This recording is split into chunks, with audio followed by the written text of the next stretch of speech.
آج کی ایک آیت اور ایک کہانی کے ساتھ ہم پھر حاضر ہوتے ہیں۔ ہماری آج کی آیت ہے بسم اللہ الرحمن الرحیم وَثِبَاكَ فَالطَّهَرَ، سورہ مدثر کی آیت نمبر 4۔ اس میں خداوند عالم فرما رہا ہے کہ اپنے لباس کو پاکیزہ رکھو۔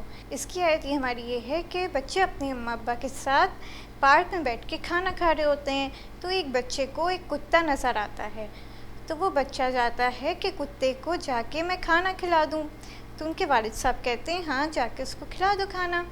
جب وہ کھانا کھلانے جاتا ہے تو کتا اس کو شکریہ ادا کرنے کے لیے اس کے پیروں کو چاٹتا ہے، تو ان کے والد صاحب دور سے دیکھتے ہیں اور اپنے فرزند کو آواز دیتے ہیں، کہتے ہیں بیٹا ادھر آئیے۔ تو فرید ان کے پاس جب پہنچتا ہے کہتا ہے جی بابا جان کیا بات ہے؟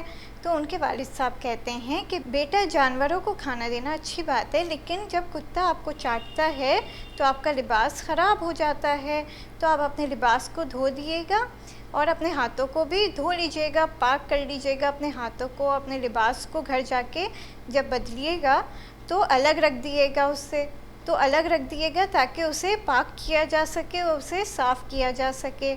تو بیٹا کہتا ہے کیوں بابا جان، یہ بھی تو جانور ہی ہے نا؟ تو ان کے والد صاحب کہتے ہیں کہ بیٹا مسلمانوں کیا یہ کہا گیا ہے کہ کتا اگر چاٹے تو اس لباس کو پاک کر لیا جائے یا پھر اپنے ہاتھوں کو دھو لیا جائے، اپنے آپ کو پاک و صاف رکھنا چاہیے۔ تو اسی طریقے سے ہمیں اپنے لباس کو پاک اور صاف رکھنا چاہیے۔